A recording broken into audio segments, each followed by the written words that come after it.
성 바오로 수도회의 이연기 보니파시오 마리아 수사입니다.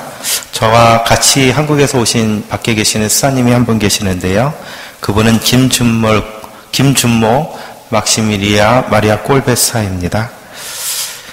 제가 오늘은 조금은 특별한 강론을 하고자 합니다. 이제 신부님이 제가 한국에서 전화드렸을 때 이제 오시는 주님에 대해서, 정말 사랑으로 오시는 그 주님에 대해서 좀 해주십사 하고 이렇게 청을 하셨습니다. 그래서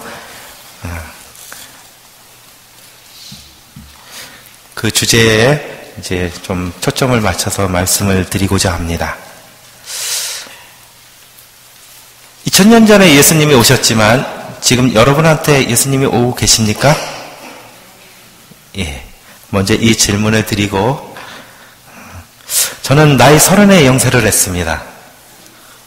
저희 형수님만이 이제 성당을 다니는데, 제가 조카들을 이렇게 봐주러 성당에 갔다가 신부님을 만나서 이제 성당하고 인연이 돼서, 이렇게 영세를 받는 이제 과정도 뭐 에피소드가 너무 많기 때문에 여기서 일일이 다 말씀드릴 수가 없고, 굵은 체험들을 이렇게 좀 여러분들한테 나눠드리고자 합니다. 나이 33세 이제 수도원이 있다는 사실을 처음 알았습니다. 그리고 35세 제가 수도원을 갔는데, 수도원에 갈 때 부모님들한테 제가 수도원에 가겠습니다 그랬더니 저희 아버지가 무슨 군대 가는지 알고 야, 몇 년 만에 오느냐 그러시더라고요. 안 온다 그랬는데 그 안 오는 개념을 모르십니다. 그거를 납득시키는데 너무 힘들었고요. 그 이야기를 이제 다 진짜 알고 나서는 다시 부르시더라고요. 얘야, 너 진짜 수도원에 갈 거냐? 근데 저도 사실은 제가 왜 수도원에 가야 되는지, 제가 그 나이에 수도원에 가서 뭘 할 수 있는지, 정말 끝까지 할 수 있는지 엄청난 고민들이 몰려오겠죠? 그렇지만 솔직히 말해서 다 모릅니다. 지금도 사제를 살아가면서 제가 사제로 뭘 해야 되는지 정확히 다 모릅니다. 그것이 어떻게 보면 제가 하느님께 드릴 수 있는 가장 정확한 답인지 모르겠습니다. 그럼에도 불구하고 하느님의 부르심은 갈 수밖에 없습니다. 그 갈 수밖에 없는 그 무엇이 나를 지배하고 있다는 것이죠. 그래서 어머니, 부모님한테, 아버님한테 제가 가겠습니다. 그랬더니 한참 계시더니 저한테 이제 그러면 정말로 갈 거냐 다시 물으시더라고요. 그래서 가겠다 그랬더니 호적을 파가라 그러시더라고요. 제가 그 앞에 무릎을 꿇고 한참 있었습니다. 게다가 결심을 하고 호적을 파주십시오 그랬어요. 그랬더니 쫓겨났어요, 집에서. 안 쫓겨나긴 게 이상하죠? 집에서 쫓겨나서 이제 아는 사람들 집을 전전하다가 또 아는 사람들 도움으로 이제 수도원을 가게 됐습니다. 수도원을 가서 이렇게 여러 가지 체험들이 있죠. 그리고 나서 제가 4년 만에 처음으로 저희 어머니한테 전화를 받았습니다. 그 전화 내용이 무엇일 것 같습니까? 전화 내용인즉슨 얘야, 묵주기도 어떻게 하는 거냐? 정말로 너무너무 놀라서 말이 안 나옵니다. 이제 어머님이 예비자교를 다니셨는데 수녀님께서 묵주기도를 하시라고, 그래서 묵주기도를 이렇게 물어보시는데, 그때 저희 어머님 주님의 기도도 모릅니다.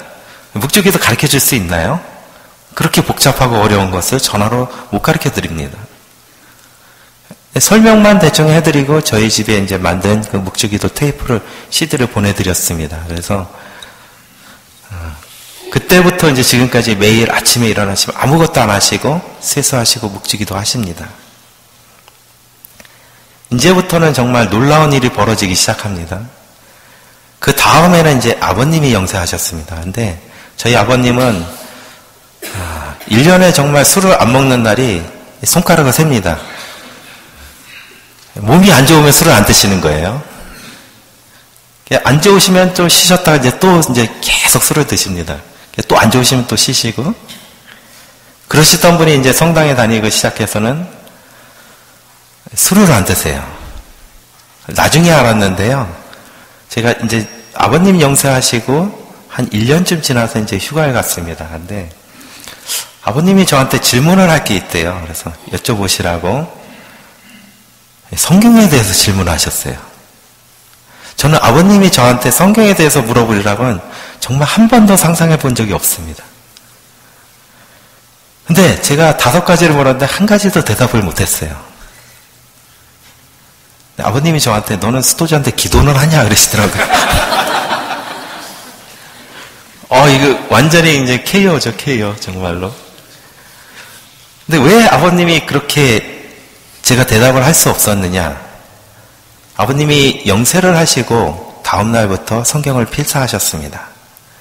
네, 많게는 하루에 9시간까지 1년 만에 성경을 한 번 다 필사하시고 시편을 5번 쓰셨습니다. 이만큼입니다. A4지로. 그리고 질문을 하니까 제가 신학 공부를 해서 대답할 수 있는 게 하나도 없습니다. 정말로 대답을 할 수가 없습니다. 저희 아버님이 저희 많은 분들이 저도 죽을 때 대세라도 받으면 정말 잘 될 것이라고 이렇게 생각하고 있었는데 그렇게 정말 엄청나게 변화되리라고는 그걸 하셔야 되니까 술을 먹을 수가 없으시는 거예요. 영세하시고 레지하죠, 봉사하죠, 성경 필사하죠. 술을 사준다 해도 안 나가시는 거예요. 그러니까 사람들이 변했대요. 당연히 변하죠. 인간이 변화시키는 게 아니라 하느님이 변화시키니까. 그 누구도 말릴 수가 없습니다. 그리고 나서 난생 처음으로 아버님이랑 어머님이랑 저랑 이제 앉아서 묵지기도를 처음 했습니다. 같이 앉아서. 얼마나 놀라운 일이 벌어지냐 하면 저희가 이제 저희 스톤에 이제 사도의 모상이거든요. 이렇게 아기 예수님을 내어드리는 촛불의 아기 예수님이 제가 이제 첫 소원하고 성모님 상을 저희 집에 이제 용감하게 모셨거든요. 꼭 해주시라고 믿고. 기도를 시작하는데 촛불에 아기 예수님이 춤을 추기 시작합니다. 묵지기도가 딱 끝났는데 바람이 싹 성령의 바람이 멈춰요. 아버님도 어머님도 저도 너무 놀라서 정말 꼼짝도 못하고 거기서 그냥 30분 앉아 있었습니다. 그리고는 아무 말도 못하고 정말 그리고 잤습니다. 그 다음에는 또 정말 놀라운 일이 벌어지는데 제가 6학년 때 이제 부재반 바로 전에 저희 막내 동생 가족들이 이제 제수 씨가 원래 이제 개신교를 다니던 집안이었습니다. 그래서 어려서부터 태아에서 모중에서부터 모태부터 개신교 신자라 결혼할 때 동생이 개신거 가겠다고. 저는 더 열심히 다니라 그랬습니다. 정말 교회에서 가르치는 대로 열심히 그렇게 생활하라고. 그렇지만 인간적인 마음에서는 제가 성당 가면 좋겠지요. 그런데 제 마음 안에서는 정말 내가 믿으면 온다는 확신이 있었습니다. 그런 확신은 여러분이 인간적으로 가질 수가 없습니다. 내가 기도하지 않고는 그런 확신을 가질 수 없습니다. 그건 하느님으로부터 오는 것이기 때문에 내가 가질 수 있는 것이 아니라 구하고 청해야지 얻을 수 있는 것입니다. 그리고 나셔서 그 전화의 내용인즉슨 좀 봤으면 좋겠대요, 저를. 근데 조금 바쁠 때라 제가 좀 시간 내기가 어려울 것 같다고. 그래서 정말 중요하니까 만나야 되는데 그 내용인즉슨 성당을 가고 싶다는 것이었습니다. 그래서 이제 휴가를 내고 제수 씨 집에 가서 동생이랑 이제 저녁을 먹고 새벽 2시까지 얘기를 했습니다. 너무 확고하셔가지고 이제 본당을 알아보고 갔습니다. 본당 신부님이 이제 출타 중이셨는데 보좌 신부님을 만났습니다. 근데 보좌 신부님이 누구일 것 같습니까? 저랑 신학교 입학을 같이 해서 옆자리에서 공부한 아주 친한 그 신학생이 이제 서품 받고 금본당에 발령 온 지 2달 됐습니다. 동생에 대해서 얘기해보질 않았어요. 딴 얘기만 하다가 그냥 끝났어요. 너무 잘 알고 있으니까. 그리고 나서 이제 교리는 스녀님, 원장 스녀님 하신다 그러더라고요. 원장 스녀님을 뵈러 갔습니다. 원장 스녀님이 누구일 것 같습니까? 이 신학생이 이제 보통 신학교는 이제 한국은 군대 제도가 있으니까 2학년이나 4학년을 마치면 이제 군대를 가요. 그래서 이 반이 갈렸는데 저는 이제 군대를 갔다 와서 제가 36에 신학교를 갔으니까 그 반이 갈리고 나서 저하고 같이 옆에서 공부한 수녀님입니다. 그 많은 신부님 중에 그 많은 수녀님 중에 내가 그렇게 잘하는 신부님 수녀님이 딱 조합이 된 거예요. 인간의 머리로는 이걸 상상을 추리소설을 쓸 수가 없습니다. 이렇게 너무 오묘하게 너무나 완벽하게 제가 그래서 동생 가족들을, 애들도 어렸는데, 그래서 신부님, 수녀님들이 다 이제 뭐 도와주실 분들 막 찾아주시고 뭐 이래서 다 영생했습니다. 지금 너무 열심히 다닙니다. 우리가 정말 믿으면 하나님은 우리의 방법이 아니라 우리가 상상할 수 없는 그러한 방법으로 하나님이 섭리하신다는 것입니다. 그런데 과연 우리는 그렇게 믿을 수 있느냐? 그것을 제가 말씀드리고자 합니다. 하느님의 인간에 대한 계속 오시고자 하는 그분의 사랑, 하느님의 인간에 대한 사랑을 과연 어떻게 표현할 수 있을까? 제가 이 주제를 잡는데 한 3개월을 걸렸습니다. 그리고 이 골격을 잡는데 한 2달을 걸렸습니다. 그리고 가지치기 하고 이렇게 다시 압축하고 그러면서 어느 날 A라는 사람이 자신의 이상형인 B라는 사람을 만나게 되었습니다. 그러면 이 A라는 사람은 그 B라는 사람에게 자신의 사랑을 어떻게 표현할까요? A라는 사람은 자신의 이상형인 그 B라는 사람에게 자신의 모든 관심과 노력과 애정을 기울일 것입니다. 그렇지 않을까요? 그뿐만 아니라 A라는 사람은 자신의 사랑을 표현하기 위해서 정말 최선을 다할 것이며 마침내는 그러한 사랑을 자신의 이상형인 그 사람에게 표현하게 될 것입니다. 하느님의 인간에 대한 사랑을 과연 어떻게 표현할 수 있을까? 다음과 같이 비유할 수 있을 것 같습니다. 어느 마을에 강아지들과 함께 생활하는 주인이 있었습니다. 그 주인은 자신과 함께 생활하는 강아지들을 너무너무 사랑해서 자신이 해줄 수 있는 모든 방법과 모든 수단들을 동원해서 자신과 함께 생활하는 강아지들을 사랑하고 또 사랑하고 또 사랑했습니다. 그런데도 그 강아지들은 주인의 사랑을 몰라주었습니다. 몰라주었을 뿐만 아니라 주인의 사랑에 반대되는 많은 행동들을 서슴지 않았습니다. 그럼에도 불구하고 이 주인은 어떻게 하면 자신이 그토록 사랑하는 자신의 강아지들이 자신의 사랑을 알아줄 수 있을까 고민을 하기 시작했습니다. 우리 인간 같으면 어떨까요? 아마 삐져도 100번은 삐졌겠죠?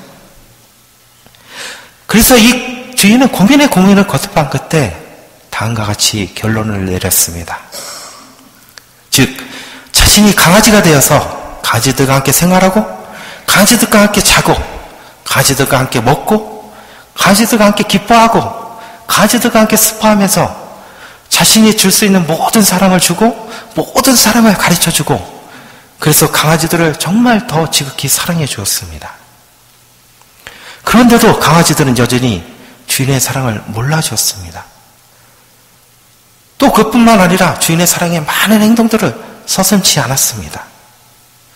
그래서 그 주인은 또다시 고민을 하기 시작했습니다. 어떻게 하면 정말 자신이 그토록 사랑하는 자신의 강아지들이 정말 자신의 사랑을 알아줄 수 있을까? 그래서 그 주인은 마침내 다음과 같이 결심했습니다. 즉, 자신이 강아지로 죽어서 강아지들의 밥이 되기로 결심하고 그렇게 강아지로 죽어서 매일매일 강아지들의 밥이 되었습니다. 어쩌면 우리 인간들은 이렇게 강아지가 되겠다는 생각조차도 못하는 그러한 존재들인지도 모르겠습니다. 바로 이와 같은 모습이 우리들 자신의 모습이며 바로 저 자신의 모습이기도 합니다. 저는 가끔 수도 생활에 힘들거나 지치면 기도를 하다가 이 이야기를 떠올리게 됩니다. 그러면 하느님이 나를 정말로 얼마나 사랑하시는지를 제 온몸으로 느끼고 체험하게 됩니다. 하느님은 사랑 그 자체이십니다. 우주 만물을 창조하시고 우주 만물의 주인이신 그분의 인간에 대한 사랑은 그야말로 끝이 없습니다. 여러분, 뭐가 보이십니까? A4지 빈 게 보이시죠? 여러분들을 이제 상상의 세계로 초대하겠습니다. 그러면 이 A4지가 우주라고 생각해 보십시오. 그럼 지구가 얼마큼 들어갈까요? 엄지손가락 하나 들어갈까요? 그럼 이 엄지손가락 하나에 나라는 사람은 얼마큼 찍힐 수 있을까요? 한 점으로 찍힐까요? 우리는 참으로 어리석고 교만하게도 이 한 점에다 우주를 담으려고 합니다. 내가 모든 것을 이해하고 내가 모든 것을 알아야 합니다. 인간은 절대로 그럴 수 없습니다. 하느님이 주신 신앙, 하느님이 우리에게 주시는 그 믿음은 이 한 점으로 찍힐 수밖에 없는 우리를 우주로 초대해 주시는 것이 아닌가 생각합니다. 그것이 하느님이 인간이 갖는 그 한계 속에 들어오지 않으시는 그 놀라운 신비이기도 합니다. 성령의 감동에 쓰여진 성경 전체가 그야말로 하느님께서 인간을 얼마나 사랑하시는지, 하느님께서 인간을 향한 그 짝사랑이 얼마나 간절한지를 너무나도 간절하게 전해주고 있습니다.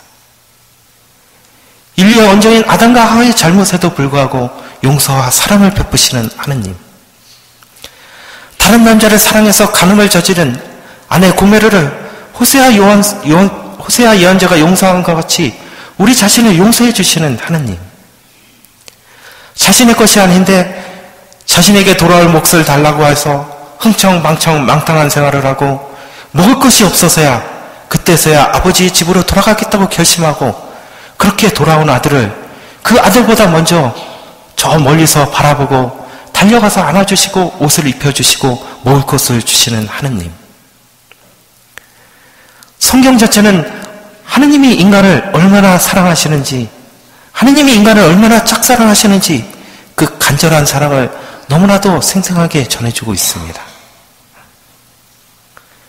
우리 인간은 자신의 한계를 체험하거나 죽음을 느끼게 되면 자연히 두려움을 느끼게 됩니다.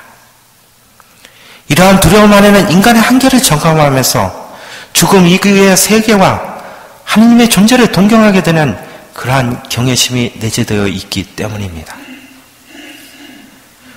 또한 이러한 두려움의 근저에는 하느님의 존재를 더욱더 분명하게 자각하면서 너무나도 가난한 인간, 너무나도 한계를 가진 인간, 너무나도 원죄의 상처를 안고 살아갈 수밖에 없는 인간, 그러기에 구원을 열망하는 인간, 하느님께로 다가가고자 하는 그러한 인간인 바로 나 자신을 만나게 하여 줍니다.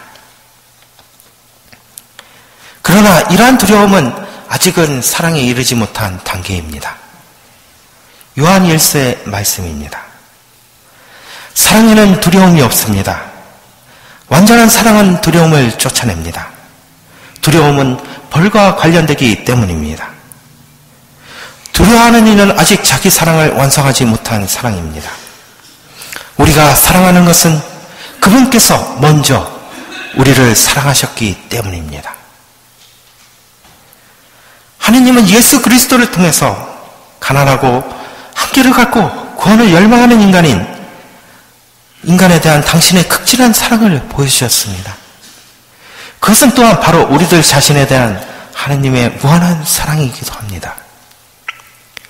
이러한 하느님의 사랑의 체험은 현세적인 어려움과 두려움과 그 모든 난간들을 이겨내고 극복하고 초월하게 하여 줍니다.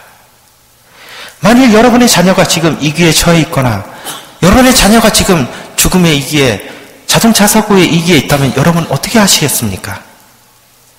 그 두렵고 어렵고 그 모든 것을 초월해서 여러분의 사랑이 더 크게 자리하지 않겠습니까?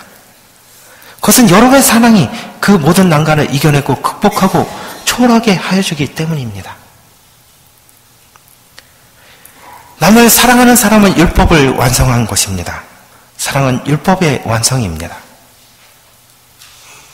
십자가의 죽음을 앞두고 제자들을 지극히 사랑한 예수 그리스도의 사랑을 본받아서 죽음의 두려움을 초월한 그러한 부활을 향해서 가는 사랑은 완성을 향한 사랑이며 빛과 소금으로서 세상에 그리스도의 신앙인을 전하는 그러한 신앙인의, 그리스도의 향기를 전하는 그러한 신앙인의 삶이기도 합니다.